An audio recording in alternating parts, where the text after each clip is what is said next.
नमस्कार प्रेक्षकांनो, स्वागत आहे तुमचं अश्विनीज मधुरवाणी या चॅनलवरती। तर प्रेक्षकांनो, आपल्या चॅनलवर नवीन असाल तर चॅनलला आत्ताच सबस्क्राईब करा, जेणेकरून ठरलं तर मग या मालिकेचे डेली अपडेट्स जे आहेत ते तुम्ही नेहमी पाहू शकता। आणि हो, तुम्हाला स्टार प्रवाहची कोणती मालिका बघायला आवडते हे सांगायला मात्र विसरू नका, कारण आपण त्या मालिकेचा व्हिडिओ जो आहे तो डेली अपलोड करत जाऊ। चला तर मग सुरुवात करूयात आजच्या व्हिडिओला। तर प्रेक्षकांनो, तुम्ही मागच्या व्हिडिओमध्ये पाहिलं असेल की अर्जुनला तन्वीचं खरं सत्य जे आहे ते कळलेलं असतं आणि तो भयंकर चिडलेला असतो।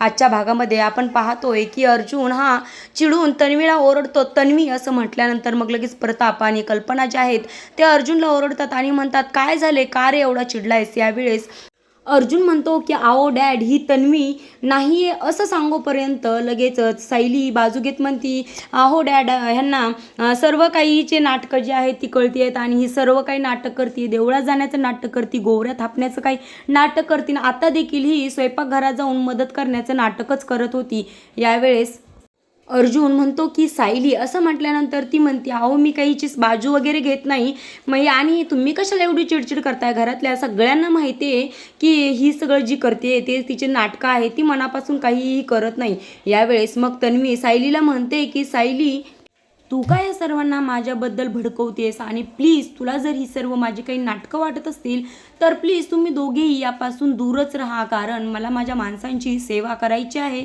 ती मला करू द्या। त्यावेळेस मग लगेच कल्पना म्हणते की तन्वी, तुला जी काही सेवा करायची आहे ती सर्व काही आम्हाला माहिती, तू लय नाटकं करण्याचा प्रयत्न करू नको आणि तुझं तोंड जरा आता बंदच ठेव, असं म्हणून ती म्हणते।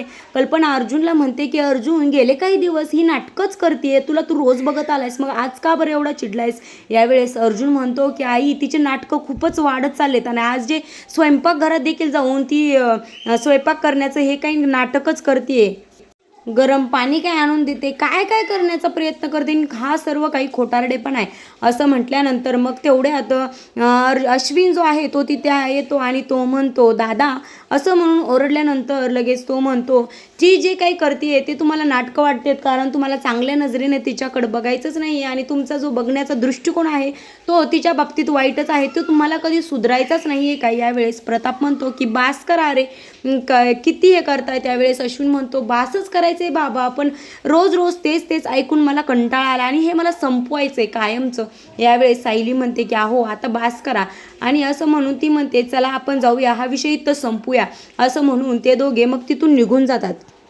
तेव्हा लगेच तन्वी म्हणते, त्यांना जाताना म्हणते की अर्जुन, सायली, हो तुम्ही पण दोघे खूप दमला असाल, जा आराम करा। हे ऐकून तर अर्जुनची अगदी डोक्यातच सनक जाते आणि त्याला डेंजर राग येतो, कारण त्याला माहिती आहे ही सर्व काही नाटके करते, पण एवढी ह्याने करते की खरंच खूपच मुलगी ही गुणवान आणि सद्गुणी आहे, असं तिच्या तोंडावर आव आणते ती, आणि ती म्हणते की जा तुम्ही आराम करा, तुम्ही दोघे देखील खूप दमला आहात आणि माझ्या माणसांची काळजी मी घेते आणि त्यांचं मला प्रेम मिळू द्या, असं म्हटल्यानंतर मग ते दोघे तिथून निघून जातात आणि लगेच प्रताप देखील कल्पनाला म्हणतात, चल आपण पण जाऊया, असं म्हणून हे दोघेही मग तिथून निघून जातात।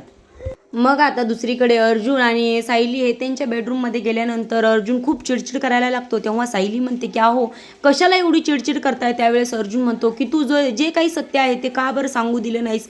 यावेळेस सायली म्हणते की तुम्हाला माहिती आहे ती किती खालच्या पातळीची मुलगी आहे, आणि जर आपण आज काही सांगितलं की लगेच तो आपल्याकडे जो पुरावा आहे तो देखील ती नष्ट करू शकते, ती काहीही करू शकते, त्यामुळे ठोस पुरावा जो आहे तो आपल्या हाती मिळाल्याशिवाय आपण काहीही करायचं नाही। त्यावेळेस अर्जुन म्हणतो की मग इतके दिवस आपण तिला घरात सहन करायचं, एवढ्या सगळ्या तिच्या या घाणेरड्या कृतीमुळे सगळ्यांचं मन दुखतंय, माझा भाऊ जो आहे तो तिच्या भावनिकदृष्ट्या तिच्यात गुंतत चालला आहे आणि ती सर्वांचं मानसिक छळ करते आहे, असं म्हणून तो म्हणतो की तिला काहीही झालं तरी कठोरातली कठोर शिक्षा व्हायलाच पाहिजे आणि मी तिला डायरेक्ट जेलमध्ये पोहोचवणार आहे, असं म्हटल्यानंतर सायली म्हणते की मलाही हेच पाहिजे, परंतु तुम्ही तुमच्या ॲडव्होकेट अर्जुननुसार विचार करा, आणि असं म्हटल्यानंतर मग तो म्हणतो की बायको तू बोलतीयस ते खरं आहे, असं म्हणून मग ते नंतर झोपी जातात। आता इकडे दुसरीकडे हॉलमध्ये पूर्णा, जी कल्पना, प्रतिमा, रविराज, सुमन आणि प्रताप हे बसलेले असतात। त्यावेळेस रविराज म्हणतात की आता खूप दिवस राहणं झालं, आम्ही आता निघतो। यावेळेस प्रतिमा म्हणते की हो आम्हाला जायला पाहिजे। त्यावेळेस पूर्णाजी म्हणते नका जाऊ, अजून थोडे दिवस राहा, कल्पना देखील त्यांना राहण्याचा आग्रह करते. प्रतापही म्हणतात इथे राहा आणि पूर्णाजी म्हणते मला तुम्ही इथं राहायला अजून आवडते, तुम्हाला काही कमी पडते का सुमन, तुला इथं करमत नाहीये का? यावेळेस सुमन म्हणते नाही प्रतिमा आजी, पण किती दिवस इथं म्हणून राहायचं आणि आता आम्हाला जायला पाहिजे. आणि त्यावेळेस सुमन म्हणते की तुम्हाला असं वाटत असेल की तिकडे गेल्यानंतर आम्हाला सतत तिथे करमणार नाही आणि यांची आठवण वगैरे येईल, परंतु आम्ही आमच्या मनाची तयारी केलेली आहे. मग यावेळेस कल्पना म्हणते की पूर्णाजी त्यांनी ठरवलंच आहे तर आपण तरी काय करणार असं म्हणून हे म्हणतात मग ठीक आहे आम्ही आता जाण्याची तयारी करतो. तेवढे आता मी आई आई असं ओरडत येते आणि ती म्हणते तुमची मला अजून थोडी दिवस सेवा करायची आणि प्लीज तुम्ही इथे राहा. असं म्हटल्यानंतर रविराज म्हणतो की प्रतिमाची सेवा करायला आम्ही समर्थ आहोत. असं म्हटल्यावर ही म्हणते म्हणजे तन्वी म्हणते की ठीक आहे मग आई मी तुझ्यासाठी काहीतरी बनवलं आहे असं म्हणून ती तिथून निघून जाण्याचा प्रयत्न करते. तेवढ्यातच सायली आणि अर्जुन तिथून येतात. अर्जुन तन्वीवर खूप ओरडतो. त्यावेळेस सायली त्याला दाबण्याचा प्रयत्न करते आणि मग हे दोघे जण खाली येतात आणि त्यावेळेस तन्वीला म्हणतात की त्यांना जायचं असेल तर जाऊ दे, जेव्हा ब्लड द्यायचं होतं तेव्हा द्यायला तू नकार दिलास, दिवसभर उन्हात तिकडं हुंदडत राहिलीस, परंतु प्रतिमा आत्याला जेव्हा तुझी गरज होती तेव्हा आली नाहीस आणि आता काय काळजी दाखवतेस असं म्हटल्यानंतर मग तेव्हा देखील रविराज हे सगळे मान डोलावतात आणि अर्जुनचंच म्हणणं खरं आहे असं ते समजतात. त्यावेळेस मग सायली म्हणते तुम्ही अजून थोडे दिवस राहिला असतात तर खरंच खूप बरं झालं असतं असं म्हटल्यानंतर मग हे तिघेही म्हणतात नाही आता जाऊ दे ना बाळा, आम्हाला आमच्या घरी आम्ही जातो असं म्हणून मग सायली म्हणते थांबा जरा आणि तेवढ्यातच तन्वी देखील म्हणते जरा थांबा असं म्हणून तन्वी ही किचनमध्ये जाते आणि तिने लाडू बनवलेले असतात ते लाडू घेऊन येते.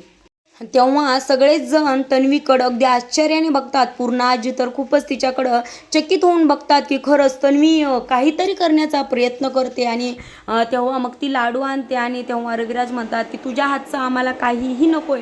त्यावेळेस ती म्हणते की तुमचं माझ्यावरील प्रेम कमी झालं असेल पण माझं तुमच्यावरचं प्रेम जे आहे ते कमी झालेलं नाही आणि आई रोज तू एक लाडू खाताना माझी आठवण काढशील म्हणून हा लाडू घेऊन जा. मग त्यावेळेस ती म्हणते की तुम्हाला वाटत असेल मी यात विष वगैरे घातलंय असं वाटत असेल तर मग तेव्हा प्रेक्षकांना तुम्ही पाहत असाल की तन्वी ही एक लाडू खाते आणि म्हणते की बघा मी काहीही घातलेलं नाही आणि आईच्या काळजीपोटीच मी हे लाडू बनवलेले आहेत. तुम्हाला अजूनही विश्वास बसत नसेल तर मी दुसरा देखील लाडू खाऊन दाखवते. त्यावेळेस प्रतिमा म्हणते तन्वी एवढं काही करायची गरज नाही, ठीक आहे मी ते लाडू घेऊन जाईल असं म्हटल्यानंतर मग तन्वी थोडंसं चेहऱ्यावर स्माईल करते आणि तिथे डब्बा प्रतिमाच्या हातामध्ये देते. तेवढ्यातच मग सायली देखील म्हणते की प्रतिमा आत्या मी देखील तुमच्यासाठी काहीतरी बनवलं आहे आणि मग सगळ्यांच्या तोंडावर स्माईल येतं आणि सायली जी आहे ती किचनमध्ये जाते आणि मग तीही एक मोठा डब्बा जो आहे तो घेऊन येते. मग तेव्हा प्रतिमा तो डब्बा उघडून पाहते तर काय त्यात नारळाच्या वड्या असतात आणि त्यावेळेस प्रतिमा म्हणते सायली वाव तू नारळाच्या वड्या बनवल्यास. त्यावेळेस सायली म्हणते की प्रतिमा आत्या हो, कारण तुम्हाला नारळाची वडी खूप आवडते मला माहिती आहे म्हणून मी तुमच्यासाठी नारळाची वडी बनवली आहे असं म्हणून मग ती नारळाची वडी घेऊन प्रतिमा निघायला लागते. तेवढ्यातच तन्वी जी आहे तो तिचा डब्बा हा प्रतिमा घेऊन जात नाही आणि मग तो डब्बा घेऊन ती लगेच प्रतिमाला म्हणते की आई हा डब्बा घे आणि तुमचं जरी माझ्यावरचं प्रेम कमी झालं असेल, माझ्याबद्दल काही गैरसमज झाला आहे तो मी दूर करीन आणि ह्या घरातले माणसंच थोड्याच दिवसात तुम्हाला फोन करून सांगतील की खरंच तन्वी खूप बदलली आहे आणि त्या दिवसाची मी वाट खरंच खूप आतुरतेने बघत आहे. असे नाटके ही इकडं तन्वी करत असते. हे सगळं पाहून अर्जुन तिथून एकदम रागाने चिडून तिथून निघून जातो. त्याला काही हिचे नाटके बघवत नाहीत आणि मग इकडं वरती रूममध्ये आल्यानंतर लगेच सायली देखील त्याच्या मागं येते आणि सायली म्हणते की हो तुम्ही कशाला एवढी चिडचिड करताय आणि मला माहिती आहे तुम्ही आत्ता देखील जे काही सर्व सत्य आहे ते सांगणार होतात, परंतु तुम्ही थोडंसं कंट्रोल करा ना, कशाला एवढी घाई करताय. तुम्हाला तिचा स्वभाव माहिती आहे, ती काहीही करू शकते आणि आपल्याजवळ आता सध्या ठोस पुरावा नाही, त्यामुळे थोडे दिवस थांबा असं म्हटल्यानंतर तेवढ्यातच इकडे चैतन्याचा कॉल येतो आणि मग हे चैतन्याचा कॉल घेतल्यानंतर तो ऑफिसला अर्जुन म्हणतो की मी येतो ऑफिसला निघतोयच असं सांगून कॉल कट करतो आणि हे दोघे जण मग खाली जातात. तेव्हा सायली ही विमलला अर्जुनसाठी टिफिन पॅक करण्यासाठी सांगते आणि तेव्हा प्रताप म्हणतो काय सकाळपासून अस्मिता काही दिसलेलीच नाही आहे आणि कुठं आहे. त्यावेळेस कल्पना म्हणते की अहो ती तिच्या रूममध्येच आहे, मी गेले होते तेव्हा ती झोपलेलीच होती म्हणून मी काही उठवलं नाही आणि रविराज ते जाताना देखील ती काही खाली आली नव्हती. यावेळेस मग इथं अश्विन आणि तन्वी जे आहेत ते बसलेले असतात. तेव्हा अश्विन म्हणतो की हो आई, अगं मला पण तिची उद्याची ट्रीटमेंट जी आहे सोनोग्राफीची ती विचारायची आहे, मग मलाही तिच्याशी बोलायचं आहे. त्यावेळेस कल्पना म्हणते की मग अरे जा ना, ती आता उठली असेल तिच्या रूममध्ये जा. तेव्हा अश्विन म्हणतो की नाही, मी तिच्या रूममध्ये नाही जाऊ शकत, तिचा नवरा तिथे असेल आणि तो असेल तर उगाचच वाद होईल. असं म्हटल्यावर मग कल्पना म्हणते नाही अरे तो सकाळीच बाहेर गेलाय. असं म्हटल्यावर लगेच अश्विन म्हणतो मग ठीक आहे मी जाऊन येतो. असं म्हटलं की लगेच तन्वी म्हणते अहो मी पण तुमच्याबरोबर येते. आणि मग ते दोघेही जायला निघतात. तेवढ्यातच अर्जुन म्हणतो की तन्वी तू काही जाण्याची गरज नाहीस आणि तिथं गेली की उगतच तिला आधीच खूप सारे प्रॉब्लेम आहेत आणि तुझ्यामुळे अजून प्रॉब्लेम व्हायला नको.